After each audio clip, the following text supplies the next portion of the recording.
Before colonization, race didn't exist. The social construct of race as we know it today were created by these European countries from the 1400s and perfected all the way into the 1700s. Oye, mira, my name is Christian Ortiz. I'm a decolonial social scientist and decolonial technologist. My job is to look at what the world looked like before colonialism, understand what colonialism took from every single one of us, and how this racial trauma manifests not only within the people of the global majority, but within white people. Because the system of white supremacy doesn't serve anybody, especially people who identify as white. Let's talk about how racial trauma manifests within white identifying people. The first one we have to talk about is grief. The system of white supremacy didn't just enslave Africans and indigenous peoples. The system of whiteness also severed Europeans from their ethnic lineages. Colonialism replaced all of these ethnic lineages with a manufactured construct, white. The second manifestation we need to talk about is pain, the ongoing harm of living within a false construct. It's a system that promised supremacy, but just left white people feeling isolated, disconnected, and exploited through a capitalist extractive system. The next manifestation, or what gets activated within white people in these conversations, is the ego and narcissism. It's a defensive scramble to defend an identity that isn't even biological. That insistence to defend whiteness as an identity often comes out as fragility or denial. Many people in this space call it cognitive dissonance, but I define it as implicit conditioning. Because there is a difference between being educated on the truth versus being conditioned to believe a lie. The next manifestation is one that a lot of people don't want to talk about, and that's anxiety, depression, and suicide. These are all rooted in the disconnection of ancestral traditions that were never taught, that were stripped away by the system of whiteness, all while white people are trying to navigate the illusion of power.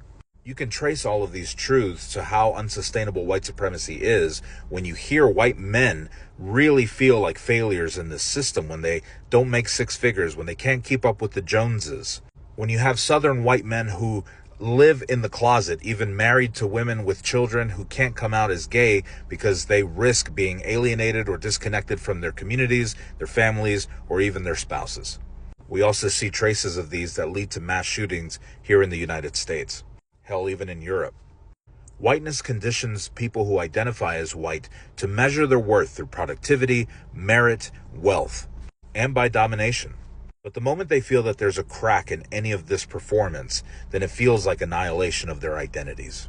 Now, I'm not saying any of this to excuse any type of racism or bigotry or the system itself.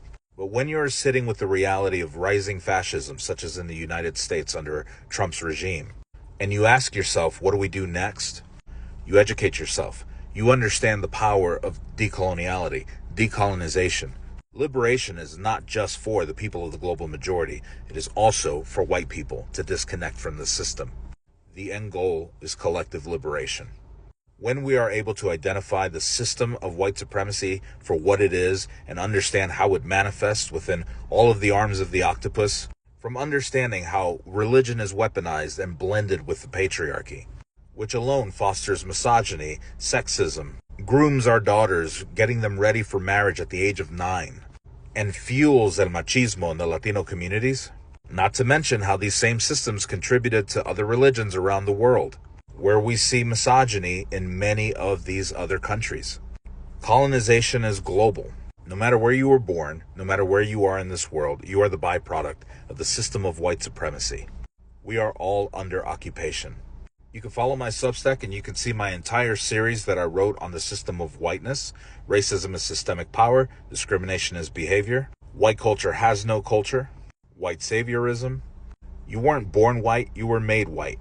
Decolonization isn't just a series of ideas. This is truly a social science, with hundreds of years of data and historical knowledge to back all of these truths up. You want to learn how to get involved and how to fight against the system of white supremacy? Then follow me wherever you see me on social media. Get involved, educate yourselves on decoloniality, because education is emancipation.